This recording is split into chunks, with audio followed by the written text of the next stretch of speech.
tal? ¿Cómo están? Bienvenidos otro domingo más, tan simple, la pizarra de Pizarro aquí en Radio Agricultura. Primer domingo del mes de mayo, por supuesto. A las 9:30 estamos, no se les olvide, siempre aquí los días domingo en la 92.1 en Santiago, en toda la red nacional de Radio Agricultura, nuestro canal de YouTube Agricultura TV, estamos también en Zapping, nos pueden ver permanentemente, pueden ver todos los capítulos de esta cuarta temporada, de las temporadas anteriores también en nuestro canal de YouTube. Y hoy tenemos un debate muy especial con una invitada muy especial, pero antes voy a saludar al dueño de la pizarra, don Pedro Pizarro, hoy íntegramente de azul. ¿Cómo estás, Eugenio? Buenos días a todos ustedes que nos están acompañando. No sé qué me quiere decir con el azul hoy día. Gracias por la sintonía, es que el azul está funcionando de muy buena manera este año, así que esperemos que siga así, al menos lo que partidos de Libertadores que vienen y todo el resto del campeonato. Para uno que sufrió tantos años, es bueno estarlo pasando bien en el fútbol de nuevo. Así que muchas gracias. Ahora, hay varios que se tomaron como el fin de semana largo, así como desde el jueves, algunos... No, gente que uno puede que tiene hacer eso. Uno que tiene que trabajar, trabajó el viernes igual, pero la gran mayoría se pudo tomar, así que hay los que están descansando más días. Gracias por estar ahí y acompañarnos nuevamente a esta hora de la mañana, día domingo. La U juega el martes con Estudiantes, ¿no? Con Estudiantes ahí estaremos, así que estaremos sin garganta nuevamente el próximo fin de semana. Espero gritar un par de goles. Esto de provenir del mundo del fútbol, el que nace chicharra muere cantando, dice el monero. Oye, a propósito de eso, ella es una estudiosa de aquellas. Es una de las fundadoras, diría yo, de este programa, porque llegó acá, se sentó, miró todo este estudio espectacular que tiene Radio Agricultura y ella, con esa inocencia que ustedes podrán verle en su rostro, decía, nosotros hacíamos el programa en otro lado. Claro, en otro lado, cuando este programa se empezó hace 4 años. Precario este programa. Lo que significa que hace 4 años que no lo traemos. Porque... No, estuvo por Zoom porque estuvo con un periplo Zoom fuera de Chile. Ah, verdad, tienes toda la razón, pero no había estado en el estudio. Así es. Estamos con la ex secretaria de la Mujer, investigadora de Horizontal, María José Abud. Gracias por venir una vez más a este programa. Bienvenido a este maravilloso estudio que además estrena cámaras robóticas, cosa que nos tiene en un estado de felicidad mayúsculo. Muchas gracias, Eugenio, Pedro, por la invitación. La verdad me siento de la fundadora de este programa. Yo he visto cómo han crecido, cómo partieron, cómo han subido también el nivel. Nos falta Caldrón, lo único que falta básicamente. Viene. Pero Sacarito lo está cotizando. Pero sí, los felicito porque eso también demuestra la pega que han hecho, la buena pega, así que... Larga vida a la pizarra de Pizarro. Gracias, María José, gracias por acompañarnos. ¿Ya de vuelta en Chile ya o de paso? Sí, de vuelta. Sí. Estuvimos en México 1 año y medio viviendo ¿Qué con tal mi la experiencia? Familia. Increíble. Hace ¿No bien salir de Chile? Chile. ¿Se le quedó pegado el acento? A mi hija se le quedó, sí. No, pero nunca tan... Pero es que los cabros chicos le ponen Nickelodeon y se te queda sí, pegado el acento mexicano. Volvió mexicanizada, pero se la ha ido quitando ya. No, y aparte que la experiencia, porque los hijos nuestros van a ser mucho más como ciudadanos del mundo, internacionales, exacto. Y esa experiencia de compartir otras culturas y países. Y ellos absorben todo, entonces volvió con sus costumbres ahí. Ah, ya. ¿Y le gusta ahora algún club de fútbol de allá? No, nunca Pumas. Celebra el grito de Dolores y todo. Un poco sí. Ya, muy bien. Le gusta lo picante, que eso es raro en los niños, y eso es... Sí, pero es que ya todo es comida picante, ya te sirven el yogur con hasta ají, los dulces de la piñata son picantes, entonces... ¿Y te acostumbraste a la comida ya? Sí, es deliciosa, exquisita. Sí. Muy bien, pues ya, pero no vamos a hablar Hablemos de las cosas que vinimos. Ni de México, ni de comida. Pero sería lindo hablar de México. Podría ser. Hacemos un programa de viaje, de viaje, podría ser, de gastronomía. Mira, si alguien que nos está viendo nos quiere auspiciar, nosotros podemos además viajar a algún lugar todas las semanas y hablamos del lugar respectivo, no tenemos inconveniente. Anthony Bourdain tenía el trabajo ideal. ¿Sí te acuerdas? Un tipo que viajaba y comía. ¿Viste? Y salía en la tele. Don Francisco tenía la cámara viajera o algo también. Antes, porque usted era muy niño, en la década de los 70, 80 era la película extranjera. ¿Ya? Después se fue a Miami, fue la cámara viajera. Y tenía otra sección que era Usted no conoce Chile, que se subía a un jeep y se movía por todo Chile. Y Don Francisco también agarraba comistrajo en el camino, probando las cosas. Bueno, ya sabes. Esa es la pega que hay que hacer. Si alguno de ustedes cree que podríamos hacerlo bien, nosotros no hay un problema en viajar y mandar el video y cosas por el Somos más simpáticos que Zabaleta y Pancho Saavedra. Ya, pero mira, aprovechemos que están las cosas acá porque tenemos que hablar harto tema, sobre todo en materia laboral, que estaba movido. En materia laboral hemos conocido cifras esta semana y no hemos logrado bajar del 8% de desempleo, que es alto. Es súper alto, porque de repente uno como que se acostumbró y pasa lo mismo que pasa con delincuencia y otro tipo de cosas que como pasó a ser parte de lo que uno ve permanentemente, uno dice, pero un 8%, pero no es mucha gente y hay mucho que hacer ahí. Y no sé si ahí se están haciendo las cosas como para bajar esa cifra o ya tenemos que acostumbrarnos y eso no baja más. Sí, pues yo creo que lo peor que nos puede pasar es acostumbrarnos a un escenario así. Justamente ayer conocimos cifras del INE, las que publica mensualmente, y la tasa de desempleo está en niveles de 8,6. Solo como referencia, en promedio entre el 2010 y el 2020 nuestra tasa de desempleo estaba en torno al 6%. Y 8,6, ¿qué significa? En simple, son alrededor de 800.000 personas que están buscando empleo hoy día y no lo encuentran. Es una cifra altísima. Es mucha gente. Es mucha gente. Y claro, uno diría, bueno, esta cifra del 8,6 de desempleo, si uno la compara a los últimos 12 meses, no aumenta, pero tampoco baja. Entonces tampoco nos podemos conformar en tener a 800.000 chilenos buscando empleo, ¿cierto? Sin éxito, porque es un escenario muy complicado. Además, perdona, eso es un síntoma de algo. O sea, que no suba, ok, buena noticia. Pero que no baje significa de que algo está pasando en la economía, que la economía es incapaz de absorber a esa cantidad de gente que está buscando empleo. Claro, y yo creo que acá lo principal que está pasando va a ir andando de a poco, pero es que no estamos creciendo. ¿Sí? Al final, el ABC1 de la economía es que cuando hay crecimiento económico, cuando las empresas invierten, ¿cierto? Necesitan más gente en sus lugares de trabajo, crean puestos de trabajo y hay más oportunidades. Y nosotros estamos totalmente estancados, entonces al final lo que ocurre en el empleo no nos debiera extrañar, sumado a que tenemos este problema del crecimiento económico, pero tampoco tenemos una agenda pro empleo. Nosotros hemos visto en este gobierno que no ha existido una hoja de ruta, decir ya cómo generamos empleo, cómo bajamos las barreras, ¿cierto? Sino que simplemente el foco ha estado en aumentar derechos de trabajadores, que no está mal, 40 horas, ley Carin, son medidas que yo creo que van en la dirección correcta, pero no ayudan a generar empleo, al contrario, encarece la contratación. Entonces, yo creo que podemos hacer las dos cosas a la vez, podemos avanzar en derechos, ¿cierto? Pero sí podemos generar condiciones, bajar los costos de la contratación y aumentar el empleo en Chile. Es importante que tú acentúes ahí el tema de generar las condiciones, porque el empleo lo genera, salvo en este gobierno que lo ha hecho el sector público, pero es el sector privado el que genera empleo. Entonces uno diría, bueno, pero ¿qué tiene que ver lo que haga el gobierno? O no tiene que ver si el que contrata es el privado, no es el sector público. Pero ¿qué puede hacer un gobierno para efecto de que ese privado contrate a otra persona y el desempleo pueda bajar? Se pueden hacer hartas cosas. Yo insisto, acá la condición necesaria, fundamental, es crecer. Si no hay crecimiento, no hay plata, las empresas no contratan y es la lógica más fácil, pero no es suficiente. Yo creo que si nos quedamos descansando en que solamente necesitamos crecer, no vamos a solucionar hoy día temas del mercado laboral que hay que resolver. Y yo creo que acá hay dos grandes temas, por ponerlo así. Uno es efectivamente los costos de la contratación formal.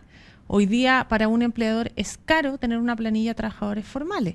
Es caro contratar por distintas razones. Por la indemnización por año de servicio, el sistema que tenemos, que es caro echar. Al final, lo clásico que uno escucha a las pymes es que de repente están quebrando, pero no tienen la plata para pagar las indemnizaciones a las personas que tienen contratadas. Es decir, tenemos una dificultad, un costo que también hace pensar no una, no dos, sino 10 veces a un trabajador cuando va a hacer un contrato. Porque no es que un contrato es una opción casi, porque no podéis... Es un amarre. Y el amarre no solo es para los empleadores, también para los trabajadores, porque al final un trabajador muchas veces ya no le gusta su trabajo, se quiere mover de ahí y pierde este beneficio y es, quiero que me echen. Claro. Y el jefe dice, yo no lo quiero echar. Renuncie. Claro, y empieza un juego ahí como... bueno, y ahí es súper dañino para la empresa, para la productividad del trabajador, para sus oportunidades, porque uno dice... Lo que te muestra la teoría económica que la movilidad de lugares de trabajo, que un trabajador entre y salga de empresa es fundamental para ese matching, para que efectivamente esté en lugares que sea productivo, que esté motivado. Entonces, el sistema de indemnización hoy día juega como un desincentivo a la contratación y también a la movilidad laboral. Es súper importante eso y económicamente tiene todo el sentido del mundo. Ahora, muchas personas tienen como ya incorporado en su patrimonio, tengo 4 años, llevo 6 años trabajando, esos son 6 meses de sueldo.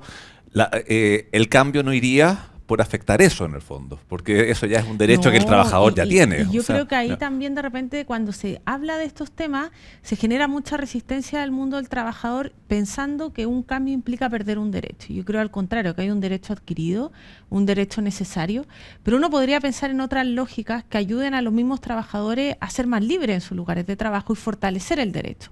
Por ejemplo, lo que tienen hoy día las trabajadoras de casa particular, cierto, que una indemnización a todo evento, que los fondos vienen del seguro de cesantía, les da mucha movilidad a ella y les da una garantía mayor, no solamente ante despido, sino que ante todo evento. Una eventual renuncia. O sea, si el Exacto. trabajador se quiere ir... Por la causal que sea. Por la Por causal, la que, causal sea, que sea. no, se va con su Entonces indemnización. Claro. uno dice, hay distintas propuestas en esa línea sobre la mesa, propuestas técnicas de cómo hoy día terminamos con el sistema que tenemos, pensamos en un financiamiento que sea del tipo del seguro de cesantía, ¿cierto? Que haya una indemnización a todo evento para los trabajadores que sea más baja, Claro. porque tenemos una indemnización altísima en comparación a la OCDE, pero que al final también solucione este tema. Ese es un ejemplo de una medida que... No. Ahora, no olvidemos que esta indemnización, que ya de por sí es cara, hasta hace 15, 20 años, era por los años que fueran. No, hasta el año 80. Hasta Han, el año han 80. pasado como 40 y tantos Ya, años. correcto. Claro, Pero a lo que voy es que se ha ido acotando Sí, en el claro, tiempo. se ha ido acotando, Se ha efectivamente. ido No, acotando en el no, tiempo. y sabes tú, Se ha ido me ha acotando. tocado conocer casos de personas que tienen trabajadores con contrato previo al año 80. Ese señor no tienen cómo despedirlo. Porque ese Porque tiene una sigue indemnización con la otra- de 40 y tantos años Claro. y ese ya es parte del inventario de una empresa. No, claro, es una cuestión absolutamente impecable. Pero Efectivamente. dijiste una cosa y quiero volver luego al tema de las indemnizaciones, porque se dirá que no tienen indemnización son los empleados públicos. Y hablamos de un 8,6. Y Pedro decía, claro, buena parte lo ha absorbido el sector público. Eso es una señal aún peor. Pero en el fondo, si no existiera el sector público como una bolsa de empleo a la larga, que es lo que ha pasado básicamente en este gobierno, probablemente estamos hablando de niveles de cesantía superiores a los 2 dígitos. No, y peor aún, y que se ha tenido que financiar pegándole manotazo a Corfo y a otros No, lados claro, para pero mantener ese- además hay otras cosas, porque dentro del famoso mercado laboral están pasando cosas en el sector público que son también objetables. O sea, estamos hablando del nivel de las licencias médicas que hay en el sector público. Estamos hablando de, no sé, una enorme cantidad de tiempo, a los cuales hay que sumar vacaciones, los 6 días que se puede pedir un empleado público. Es decir, estamos hablando, no sé, trabajadores que trabajarán, no sé, 10 meses, 11 meses del año, ¿no? Así O es. menos, quizás. En promedio, sí, po. Claro, entonces también es un problema, porque en el fondo tampoco hay eficiencia ahí. No, pues, y si uno piensa, ¿cuál debiera ser la lógica? Si aumenta el empleo público, debería estar aparejado con aumento en la eficiencia, en la provisión de servicios públicos de mejor forma, es decir, que uno diga, ya, nosotros, cuando uno analiza el tamaño del sector público, no estamos tan mal, no es tan grande en comparación a la evidencia internacional de tamaño. El tema es la eficiencia, porque al final tú hoy día ves un aumento de los trabajadores públicos, pero tampoco, como decía ahí Eugenio, no ves una mejora en la entrega de la provisión de servicios, no ves mayor eficiencia del Estado, ¿cierto? No hay una justificación que uno diga, hoy se ha aumentado en un 10% los trabajadores porque hemos aumentado en un 10% la provisión de servicios o la atención a usuarios, o porque se justifique por alguna reforma. Entonces, ahí es donde el problema que tenemos es que no crece la economía, no crece el empleo privado y crece el sector público. Solamente al final aumentar... Crece sin ser eficiente. y Además, sin ser no. eficiente y a costa de los impuestos de todos los chilenos. Entonces, al final todas las recomendaciones en temas de modernización del Estado van en la dirección opuesta. Es decir, tenemos que disminuir los números de ministerios, tenemos que disminuir también hoy día la cantidad de agencias que tenemos, de instituciones públicas, y tenemos que también avanzar en el famoso tema de modificar hoy día el estatuto de contratación pública, porque también tiene una lógica que ahí ya da para otro programa entero, pero que también es súper perversa, con pocos incentivos también a ser productivo y a ser eficiente. No quiero con esto decir que todos los trabajadores públicos caen en ese cajón, porque yo tuve experiencia en el Estado y hay personas que hacen una pega súper valiosa, que son funcionarios de carrera. Que deberían a lo mejor tener Sí, es que- más posibilidades de subir en el escalafón. Es que Claro, esa pero es la- también hay claro. grupos de interés que dañan el sistema, que lo mal usan. Entonces, ahí también reformar, pero identificar también a la gente que lo hace bien y lo hace... Esa es la gran diferencia. A ver, hay un sector bien importante que son de carrera, que se han estado ahí, pero ese se encuentra con que llega el gallo con el pituto político, el gallo... Y ese yo creo que molesta inclusive al que viene de carrera porque le va tapando las opciones de su vida y cosas. Creo que hay que tratar como de avanzar en una mayor profesionalización de lo que es el sector público y evitar tanto cuoteo Exacto, o pituteo y tanta- político metido en el tema. Obviamente los funcionarios con confianza tiene que es existir. una cosa distinta. Pero la forma que está hecho tiene incentivos muy negativos y genera injusticia. Yo creo que, volviendo un poco al principio, cuando decíamos que hay que hacer en el mercado laboral, yo creo que están ocurriendo una serie de injusticias que perjudican a los trabajadores honrados, los que de verdad están ahí para progresar, para hacer la pega. Y no solo en el sector público, por ejemplo, en el sector privado el tema de las licencias médicas no solamente es un mal uso de los recursos de todos nosotros, ¿cierto? También es muy injusto para los equipos de trabajo que saben de que hay una persona que se ausenta injustificadamente, ¿cierto? Y que al final el resto tiene que hacer su trabajo. Y eso también genera frustración y genera un desincentivo a hacer el trabajo, de decir, oye, ¿por qué yo le tengo que hacer el resto el trabajo? Bueno, estamos hablando de este tema, Pedro. Vamos a marcar una pequeña pausa en el primer bloque de En Simple la Pizarra de Pizarro.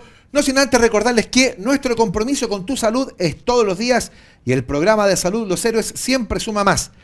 Centros médicos, especialidades desde 990 pesos, clínicas móviles de salud, seguros dentales, telemedicina y mucho más.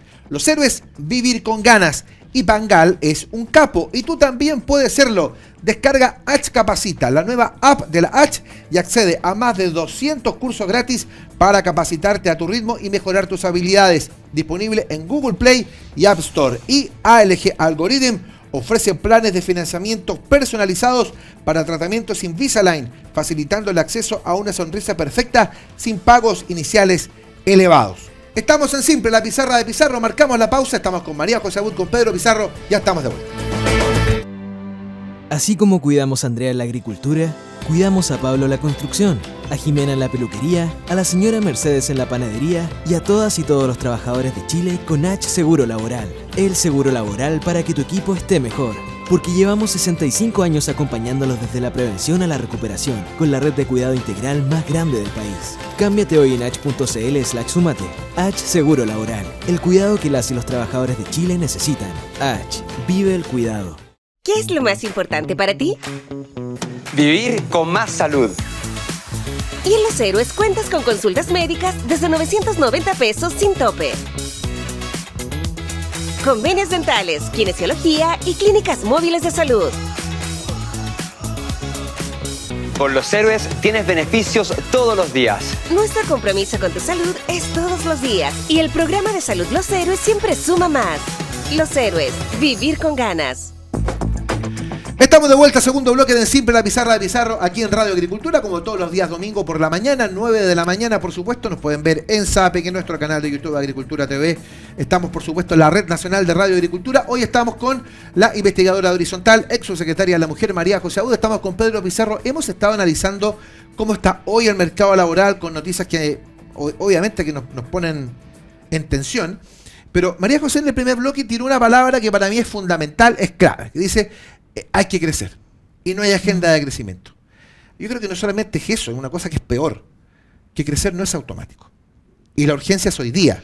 Entonces uno dice, bueno, hay que empezar a tomar medidas, bueno, pero también hay un plazo, un tiempo y ¿qué hacemos para de alguna manera también hacernos cargo de esa urgencia, de esa memoria que tiene la gente hoy día? Yo creo que ni siquiera se trata de ir picoteando medidas. Yo creo que este tema lo hemos mirado harto en Horizontal y de hecho estamos en un proyecto reinteresante con espacio público, aprovechando el espacio de contar, de que es como pensar en un pacto de desarrollo que vuelva a hacer que Chile crezca. Estamos ahí con un consejo de distintos economistas, abogados, expertos en el tema, y vamos a armar un documento al respecto a mediados de este año.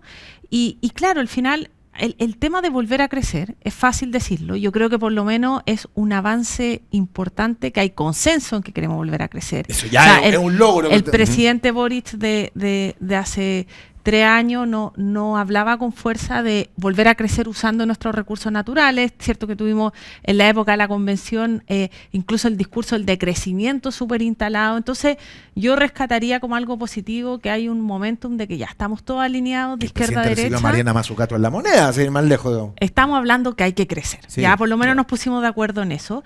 Pero hoy día yo creo que el gran desafío es cómo crecer, y uno mira a los países que nos gustaría parecernos, como Australia, Nueva Zelanda, Canadá, y todos han hecho estrategias de desarrollo deliberadas estrategias de Estado que van más allá de los gobiernos de turno en base a los recursos naturales. Y yo creo que ahí es donde tenemos un gran tema, que bueno, esto también da para otro gran programa, pero volver a recobrar ese orgullo por el uso de los recursos naturales de forma sostenible, sustentable, cumpliendo con los estándares medioambientales, pero creo que Chile tiene que retomar esa senda de decir, acá tenemos tremendas oportunidades para liderar la transición energética verde, ser líder en el cambio climático, tenemos productos, tenemos insumos que los demanda el mundo y ahí no tenemos una estrategia, es impresionante. Entonces no puede sorprendernos que las exportaciones estén estancadas en cobre, que hoy día, por ejemplo, el sector forestal, por todo también el tema de la emergencia y la inseguridad que vive y los incendios en el sur, no esté creciendo. Entonces necesitamos una estrategia. Yo creo que esto no se soluciona con buenas intenciones. Yo creo que además, perdona, pero te lo paso al tiro, tiene que ver con también una visión de ciertos sectores de la izquierda en particular, que no se dan cuenta que se puede comer y mascar chicle al mismo tiempo. Porque el litio está hoy día, en los valores de los altos del litio, ya fueron. Todavía está, pero... Entonces, no, lo que pasa es que tenemos que tomar el litio y hacer las baterías acá.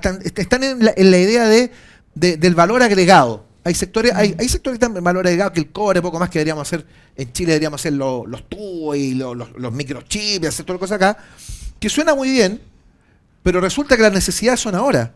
Y en pos de ese sueño, las decisiones se retrasan y se demoran. Se pierden los valores, se pierden extracciones, se pierden licitaciones, se pierden una serie de cosas.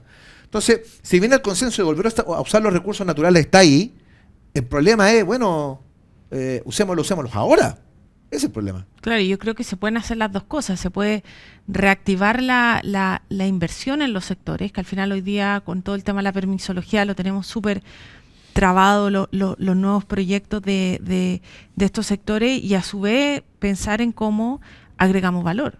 Pero podemos hacer las dos cosas a la vez, y cómo también, por ejemplo, desarrollamos industrias de servicio en torno a estos sectores, lo clásico de cómo logramos diversificar nuestra matriz productiva, pero podemos ir avanzando en distintos frentes. Hoy día falta una estrategia, y yo creo que hay que partir por lo básico y tampoco inventar la rueda, y hoy día hay millones de trabas para el crecimiento de estos sectores, desde infraestructura, desde permisología, desde burocracia, desde falta de prioridad, de falta de incentivos también desde el mundo medioambiental. Entonces ahí hay harta tarea, y no es tan lejano este tema al tema del empleo, porque al final, a medida que crezcamos, a medida que retomemos una tasa de crecimiento en torno al 5%, van a haber más oportunidades de empleo.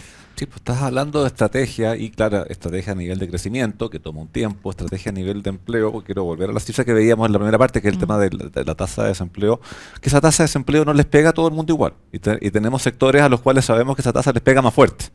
Sabemos que a los jóvenes les cuesta más encontrar pega, porque llegan y dicen, necesito experiencia, ¿y de dónde? Pues, Claro. Sabemos que a las mujeres les cuesta más ingresar al mundo del trabajo, porque medidas de corresponsabilidad, proyectos a la cuna, que vamos a comentar algo ahí que no han querido que avance por temas políticos anexos y no por el problema en sí, y los adultos mayores. ¿Qué hacemos con esos tres sectores que son los que más les cuesta encontrar pega para ayudarlos? ¿Qué política pública, qué medidas se pueden tomar respecto de jóvenes y respecto de mujeres y respecto de adultos mayores para que se puedan incorporar al mundo del trabajo y puedan tener oportunidades parecidas al resto en esa incorporación al trabajo?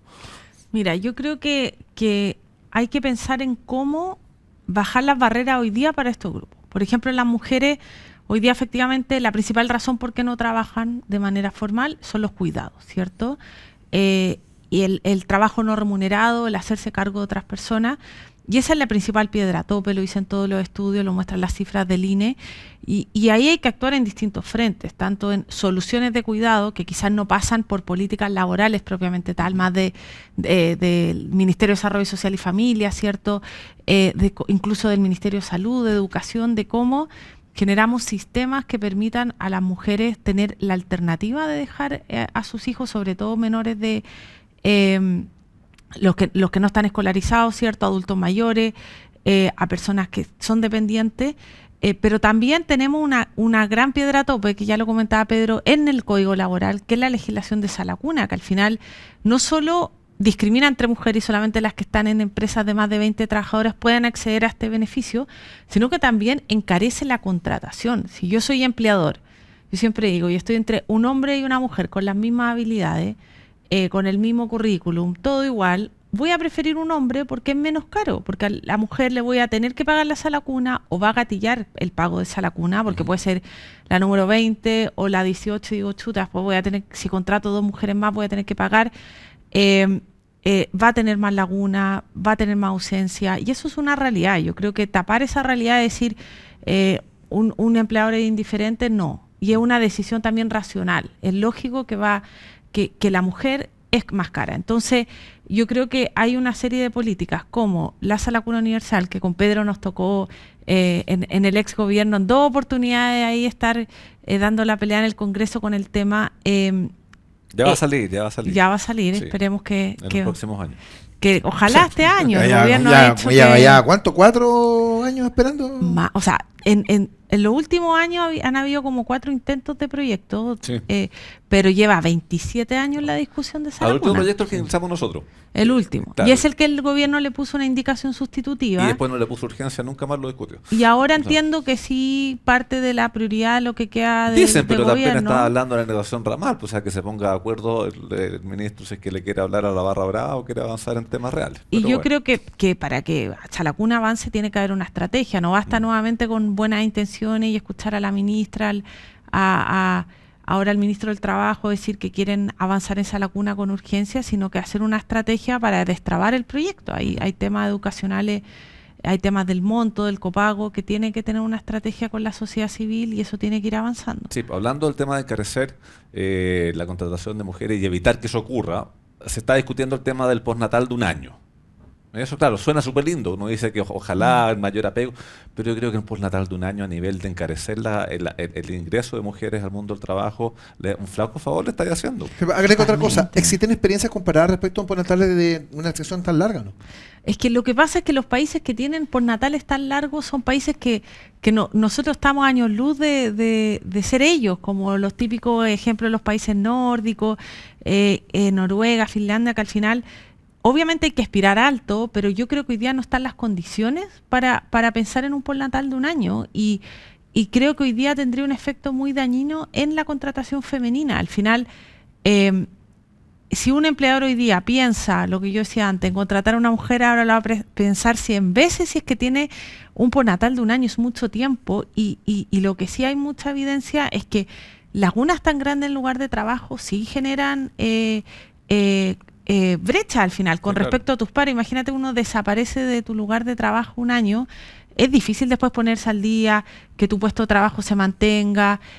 Yo encuentro que es una política que no soluciona el tema de fondo, que al final lo que hace es poner en la espalda de las mujeres mayor carga, ¿cierto? Sí, al final el empuje de la corresponsabilidad es un tema cultural que si se ha ido eso avanzando, es y todo en contra de la corresponsabilidad. Es decir, uno debería pensar en distintos ejes, en distintos frentes en el mercado laboral, en cómo yo le quito los costos a la mujer, los distribuyo entre hombres y mujeres, entre todos los trabajadores. Es un poco la lógica del proyecto Claro. Salacuna que presentamos. Y avanzar por ese lado, que hoy en día sabemos que cuando nace un hijo, el hombre tiene derecho a 5 días. Son poquito lo que se lo toma. El presidente dijo que se lo iba a tomar, así que Sí, yo- tratar yo- de dar Muy el bien, ejemplo, está ¿no? dentro de como del Claro. 20% de hombres, porque son poquitos son los poquitos. que... Pero no era que el hombre también podía tomarse Puede, y el hombre Claro. también se puede tomar parte del postnatal, pero también son poquitos los que se lo van tomando. Son 6 semanas. Sí. O sea, Entonces, hay 2 beneficios. sí. Lo que dice Pedro, que son estos 5 días, Ujú. que eso los paga el empleador, que son estos Es un permiso en el fondo. permiso por claro. nacimiento de hijo, Sí. y después, cuando termina el postnatal de la mujer, ella le puede ceder 6 semanas finales de su para postnatal. el hombre. Pero habría que avanzar a una cierta obligatoriedad en esto, porque hoy día es voluntario. O sea, la persona puede, el hombre puede tomárselo o no, o la mujer puede cedérselo. Y si la idea es emparejar un poco la cancha y emparejar los costos, habría que analizar, avanzar en una cierta obligatoriedad para el hombre también de tomarse estos permisos y descansos por paternidad. Mire, yo no lo encuentro una idea tan loca. Yo creo que a mí me gusta la lógica más de pensar en aumentar, por ejemplo, las semanas que se pueden traspasar o hacer un postnatal exclusivo del hombre. Es primero usar lo que tenemos. Y las cifras no mienten en ese sentido, que estos 5 días, que es un derecho de los trabajadores, ¿cierto? se use un 20%, te habla que hoy día no se trata ya, ahora pongamos 10 días o pongamos 15, es qué está pasando de fondo, por qué no se lo toman. ¿Por qué no se lo toman? Y ahí, más en lo anecdótico, en lo que uno escucha, ahí viene toda la discusión del cambio cultural, porque también es súper mal visto tomárselo, es como, ya, y va a ir a descansar a la casa. Entonces, yo creo que quizás una forma obligando, quizás generando incentivos, quizás premiar a aquellos que se lo tomen, pero hoy día tenemos que pensar en usar los derechos que ya existen antes de aumentar los derechos. Es una buena visión esa, pero en realidad hay también un tema cultural muy fuerte que a lo mejor frena mucho Pero los cambios culturales hemos visto, y lo vimos con las leyes de cuota, y lo hemos visto con otras cosas más, de repente cuando tú, si no lo haces obligatorio en un comienzo, no generas el cambio. Después ya la obligatoriedad no es necesaria, pero hay que generar como el cambio de visión. Yo soy muy de esa postura, que hay gente más liberal que dice, no hay que obligar nunca a la empresa a este tipo de situaciones porque está entrando la libertad de ellos y yo creo que sí. Yo creo que sobre todo en los temas de género, por ejemplo, establecer cuotas transitorias, obligatoriedad de ciertas cosas, lo mismo como cuando a las empresas les pedimos mantener ciertos estándares medioambientales, cierto, responsabilidad social empresarial, hay que hacerlo porque es la única forma de mover la aguja, cambiar la trayectoria y después que sean transitorias al final, que después, una vez que se logra el objetivo, que hay un cambio cultural, volver un poco al voluntarismo, por decirlo así. Bueno, estamos con María José Abud, ex subsecretaria de la Mujer, actual investigadora de Horizontal, con Pedro Pizarro. Les quiero contar algo muy importante. Nuestro compromiso con tu salud es todos los días y el programa de salud de los héroes siempre suma más. Centros médicos, especialidades desde 990 pesos, clínicas móviles de salud, seguros dentales, telemedicina y mucho más. Los héroes, vivir con ganas. Pangal es un capo y tú también puedes serlo. Descarga H Capacita, la nueva app de la H, y accede a más de 200 cursos gratis para capacitarte a tu ritmo y mejorar tus habilidades. Disponible en Google Play y en App Store. Y ALG Algorithm ofrece planes de financiamientos personalizados para tratamientos Invisalign, facilitando el acceso a una sonrisa perfecta sin pagos iniciales elevados. La pausa y ya estamos de vuelta. Así como cuidamos a Andrea en la agricultura, cuidamos a Pablo en la construcción, a Jimena en la peluquería, a la señora Mercedes en la panadería y a todas y todos los trabajadores de Chile con H Seguro Laboral. El seguro laboral para que tu equipo esté mejor. Porque llevamos 65 años acompañándolos desde la prevención a la recuperación, con la red de cuidado integral más grande del país. Cámbiate hoy en h.cl/sumate. H Seguro Laboral. El cuidado que las y los trabajadores de Chile necesitan. H. Vive el cuidado. ¿Qué es lo más importante para ti? Vivir con más salud. Y en Los Héroes cuentas con exámenes desde copago cero y telemedicina desde 2.990 pesos. Descuentos y reembolsos por compras en farmacias. Con Los Héroes tienes beneficios todos los días. Nuestro compromiso con tu salud es todos los días. Y el programa de salud Los Héroes siempre suma más. Los Héroes, vivir con ganas. Estamos de vuelta en el último bloque de este primer domingo de mayo, aquí en Siempre la Pizarra de Pizarro en Radio Agricultura. Estamos con María José Abud, investigadora de Horizontal, ex subsecretaria de la Mujer. Estamos con Pedro Pizarro, hemos estado analizando y viendo todas las implicancias del mercado laboral, de cómo está hoy, qué es lo que hay que hacer, cómo nos proyectamos para adelante, Pedro, que es un tema capital para la gente todos los días. Sí, pues es un tema capital, hay que, tal como hablábamos con María José, hay que generar las condiciones para que el mundo privado vuelva a contratar. Yo creo que cuando terminó la pandemia ya había que volver a trabajar, se generaron una serie de subsidios y beneficios estatales para favorecer la contratación. Sí. Pero hoy día como que se perdió el impulso, o los subsidios que hay como que no son suficientes. Hay que reforzarlos, hay que enfocarlos distintos, hay que echarle una mirada a estos subsidios. De todas maneras, yo creo que ahí hasta el mismo gobierno actual lo ha dicho, que los subsidios que tenemos, las distintas evaluaciones que ha hecho DIPREO, distintos grupos académicos muestran que no cumplen con su objetivo. El subsidio al empleo joven, el bono al trabajo a la mujer, ¿cierto? Que al final... ¿Para qué es un subsidio? Debiera ser un complemento al salario que incentive la contratación formal y que mueva la aguja, ¿cierto? Que haga que las personas digan, oye, yo ahora me interesa ir a trabajar porque voy a recibir este subsidio. Y por distintos motivos, entre falta de información, entre que los montos son muy bajos, ¿cierto? Vemos que las evaluaciones son bien negativas. Entonces, una tarea pendiente que existe, que esto va más allá del gobierno turno, ha sido cómo pensar en unificar estos subsidios, modificarlo y quizás transitar a una lógica que a mí me gusta mucho de un gran subsidio masivo al empleo formal, que es caro, una medida cara, hoy no tenemos plata, pero pensar en cómo uno puede financiar un gran subsidio que cumpla dos objetivos, que incentive el trabajar formalmente. Yo me gano este subsidio, este monto de dinero todos los meses si es que tengo contrato, ¿cierto? Y que ayude al empleador a su vez a llegar a salarios más altos, a ingresos más altos, ¿cierto? Con un salario menor. Es decir, hoy día en la misma discusión del salario mínimo, veíamos ayer la CUT que estaba pidiendo 1 millón de pesos. No, que se fue al chancho ahí, que 1 millón de pesos. Bueno, ¿por qué no pedimos 2? Claro, vamos, démosle. Si ya pediste 1, pidamos 2. Es que ¿sabes cuál es el problema? Que al que más afecta es al que está más cerca del sueldo mínimo. Exacto. Porque lo vais dejando fuera del mercado. Entonces a ese señor no le dejáis otro camino que o que quede sin pega o quede informal. La informalidad, claro. Ya, y ambas cosas son malas.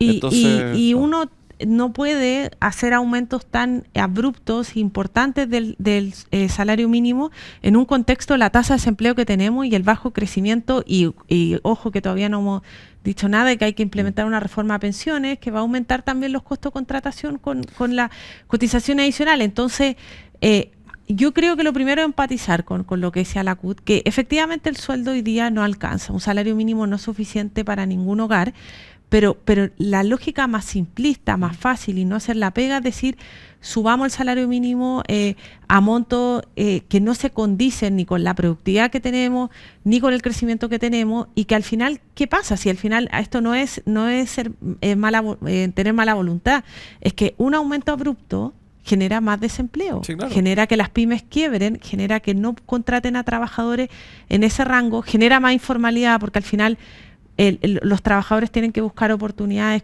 como cuenta propia, etcétera. Entonces, esa es al final es la pega simple, por decirlo así, mientras lo que uno debería hacer es un poco lo que preguntaba Pedro, ir en la lógica de decir, oye, hoy día, ¿qué mecanismos tenemos para generar más ingreso disponible? ¿Cómo aumentamos el ingreso en los hogares? Con subsidios, bajando también barreras a la contratación, aumentando las capacidades que tienen, las habilidades, que ese es otro temazo del Ese otro CENSE. tema súper interesante, en el fondo, es qué hacemos con la capacitación hoy día. O sea, hay una capacitación preocupacional que no se usa mucho, y que eso para efectos de los jóvenes podría ser súper útil, porque le das las herramientas, pero tengo que darle herramientas con cosas que le sirvan. También hay que echarle un ojo a qué tipo de cursos estoy dando, si son las cosas que los empleadores necesitan para contratar después. ¿Se está usando bien esto? ¿Hay que echarle mano también? Yo creo que ahí hay que meterle harta mano, y acá separar, porque el CENSE tiene un rol fundamental, el CENSE hace cosas súper bien, pero otras, más que la haga mal, es que hoy día no están bien enfocadas. Yo creo que hoy día nuestro sistema de capacitación no está entregando a los trabajadores las habilidades que necesitan para aumentar su productividad, para hacer mejor su pega y para prepararse al futuro, ¿cierto? Y ahí yo creo que la lógica de la actual franquicia tributaria hay mucho que hacer, pero también un poco, yendo donde iba Pedro, es una reforma más estructural, ¿cierto? Pero hay algo que es muy simple, que es que hoy día el Estado un poco dice y decide en qué impartir los cursos. Yo creo que si uno ve los modelos que le ha ido bien internacionalmente, de Skill Council y de toda esta lógica, es que el privado, los sectores productivos tienen un rol fundamental en decir las habilidades que necesitan. Claro. Entonces, ese cambio de un poco de lógica y de a dónde viene un poco el contenido de todo el sistema de capacitación es algo que tenemos súper pendiente. Hay buenos esfuerzos, yo acá quiero separar cosas que se han hecho bien. Por ejemplo, en todo el tema de la minería sí existe una lógica que participa el Consejo Minero y que se buscan habilidades según las demandas de trabajo, pero eso debiera extrapolarse a todo el sistema de capacitación y también terminar con algunos cursos que sabemos que no están contribuyendo a lo que busca el CENSA, que es lo que buscan los recursos del CENSA. Que eso es re importante lo que estaba diciendo. Me quiero quedar con ese punto de que el Estado no tiene por qué saber qué es lo que más conviene o sirve para que esa capacitación involucre que a ti te contraten o te suban el sueldo o te hagan un aumento de responsabilidad en la empresa. Eso lo sabe mejor quien está dando empleo. Y sabemos que no es el Estado o no debiera ser el Estado el que da empleo, sino que es el sector privado. Entonces, una mayor participación en la decisión de los cursos, probablemente que el Estado se mantenga, no tenga tanta injerencia. Eso es súper relevante. Otra cifra que hemos conocido que se mantiene estable es la informalidad. La informalidad que está entre un cuarto y un tercio de la población está en este tema de informalidad, que la cifra para la región es buena, pero para los CDE es re mala. ¿Qué hacemos? Bueno, ese otro temazo que ya es estructural, ¿cierto? Como que ya no es, oye, estamos enfrentando una alta informalidad momentánea, sino que es un problema que ya uno puede decir, este es un tema que es estructural, por tanto requiere también de medidas estructurales. Yo creo que en el tema de informalidad no hay una bala de plata, no se soluciona con una medida, sino con un conjunto de acciones y nuevamente tener una estrategia. Yo creo que parte de lo que ha faltado en este gobierno es tener una agenda en contra de la informalidad, con medidas que son más urgentes, con medidas de mediano plazo y con medidas más estructurales. Y yo veo en la informalidad dos aristas a trabajar, porque si uno mira en los 2,5 millones de personas que son informales, que es harto, 2,5 millones. ¿Ha crecido este gobierno la informalidad o se ha mantenido dentro del rango de...? Se ha mantenido dentro del rango. En la pandemia cayó bastante la informalidad, pero no porque la gente transitara la formalidad al contrato, sino porque esas personas dejó de trabajar, ¿no? Dejó de trabajar, claro. Dejó de trabajar. Entonces no era, uno decía, hoy cayó la informalidad, buena noticia, la informalidad de las mujeres, pero esas mujeres era más terrible porque ya no estaban generando ningún tipo de ingreso, ya no podían salir al mercado ambulante a vender por los confinamientos. Entonces, yo creo que en la informalidad hay dos temas. Uno, cuando uno mira este grupo, el grupo grueso grande son los cuentapropias, ¿cierto? Trabajadores, vendedores ambulantes, la mujer que empieza a vender manjar a los vecinos, el que trabaja por sí solo, pero también hay un grupo importante que son alrededor de 800.000 que son empleados, que son trabajadores de probablemente un empleador informal. Entonces, ahí es interesante pensar en medidas para estos dos grupos, porque es muy distinta la realidad. El empleador que hoy día contrata de manera informal requiere fiscalización, requiere disminuir los costos en la contratación, es decir, ¿por qué yo no contrato quizá al trabajador? Porque lo que hablábamos antes, tengo que pagar indemnización por año de servicio, tengo que pagar sala cuna, es costoso para mí contratar. Entonces, perdona, el tema de la migración ilegal ha contribuido también a bajar mucho en lo que se refiere a quizás los montos. También. Total. Entonces, al final, para ese grupo se necesitan medidas de disminuir los costos de contratación, pero para el grupo de los cuenta propia, de las personas que son independientes e informales, por ponerlo así, es fundamental generar los incentivos para formalizarse. Y ahí hay bastantes cosas que hacer que quizás son más micro, más específicas, pero sí podrían surgir efectos todas en conjunto. Por ejemplo, también uno ve que nuestro sistema de protección social genera desincentivos a ser formal. A mí me ha tocado mucho escuchar cuando estaba en el gobierno, en terreno, que me decían, emprendedora, yo no quiero ser formal porque el Estado va a ver mis ingresos y puedo perder el subsidio habitacional o la gratuidad. Entonces, uno dice, ¿estamos premiando el progreso o no? ¿Estamos al final a esa mujer que decide formalizarse, entrar al sistema, estamos castigándola o la estamos graduando gradualmente, por decirlo así, valga la redundancia, pero acá no se trata de que las personas sigan manteniendo beneficios, pero pensar en cómo que poco a poco sea este cambio y no tan abrupto, y que también se condiga con la realidad de los hogares. Al final, hoy día también nuestra lógica política social muchas veces castiga muy fuertemente de un tramo a otro, y eso también al mundo informal le pesa. Sí, hemos hablado de hartas medidas que hay que hacer, o sea, hay que volver a crecer, hay que generar las condiciones para que se contrate, hay que generar condiciones para que se contrate, igualarle la cancha a las mujeres, a los jóvenes, a los adultos mayores. De las capacidades y habilidades del futuro. Las capacidades, el tema de la formalidad, pero hay un tema también de expectativas. En un periodo de 4 años, que es lo que dura un gobierno, Se puede solucionar todo esto, se pueden dejar sentadas las bases. Hay cosas que requieren más de 4 años como para... hay que primero implementarlo, porque hay muchas personas y hay mucha gente que está en un tema como inmediato. Yo la solución al tiro. Eso sabemos lo que no es tan real. ¿Qué se puede hacer en un periodo más bien corto o qué va a requerir más tiempo que unos 4 años para eso? A ver, yo creo que todos estos problemas estructurales es muy...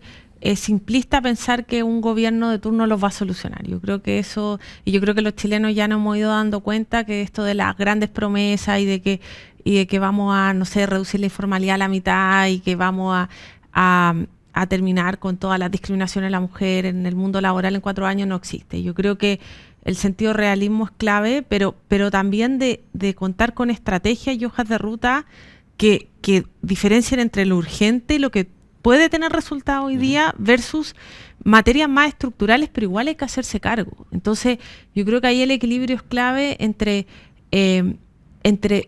mostrar resultados rápidamente en el sentido de atender las urgencias a los chilenos, como por ejemplo hoy día es urgente generar empleo, urgente, y es algo que se puede hacer de manera rápida, si es que se trabajan agendas que vayan desde incentivar la inversión nuevamente a volver a crecer, a destrabar ciertos temas en el mercado laboral, pero también no podemos dejar detrás que requerimos de reformas estructurales, como por ejemplo el tema de las habilidades del futuro y capacidades del CENSE, que es una reforma más estructural. Yo creo que hoy día, claro, la gran frustración es que también da para otro programa, es que nuestro sistema político no ayuda, muy difícil avanzar en proyectos de ley en el Congreso. Muchas de estas cosas son proyectos de ley. Y ahí las buenas intenciones muchas veces no bastan y es complejo avanzar. Sí, claro. Pero también hay otras cosas que sí se pueden hacer en lo inmediato y que también en la medida que terminen al final muchas modificaciones que se necesitan es para subsanar o mejorar cosas que no están funcionando, y yo creo que eso es lo principal que hay que enfocarse. Hoy día estamos en un tema de déficit fiscal importante. Próximo gobierno no va a tener plata para hacer todo lo que quisiera, pero sí, por ejemplo, el tema de los subsidios. Si sabemos que hay subsidios que no están funcionando bien, hagámonos cargo. Oh. Y eso no debiera ser costo fiscal adicional, ¿cierto? Entonces, también ahí yo creo que hay que ponerle un sentido de urgencia y entender que el tema del empleo no se va a solucionar por sí solo, y tampoco solamente con crecimiento económico, sino que requiere de hacer las cosas mejor. Claro, eso es uno, y lo otro también, poner a tomar decisiones a gente que tenga experiencia y capacidad para hacerlo bien, porque ya no estamos para experimentos, ni para chambonar, ni para llegar a aprender a ejercer ciertos cargos, sino que ojalá gente que conozca y que sepa cómo se hacen estas cosas. O sea, los tiempos para experimentar no están para lo que viene. Bueno, tú bien lo dijiste. Sí, yo creo que acá es tan corto el tiempo que al final uno dice... es fundamental equipos que entiendan cómo se hacen estas cosas y que no lleguen a aprender a improvisar al Estado, y eso es algo que uno no lo ve solamente en el empleo, sino en todo órdenes de cosas que al final la experiencia, o lo mismo de, por ejemplo, lo que ocurrió en la pandemia, que decía Pedro, de ser capaces de generar planes de emergencia ante situaciones adversas, es algo que hoy día se necesita, porque hoy día no tenemos una pandemia, pero tampoco estamos bien. Sí, nosotros no estamos bien. Cerramos los ojos, tenemos un terremoto, una erupción volcánica, un maremoto. Y puede venir cualquier cosa. No me invoque, ¿te imaginas que ahora no?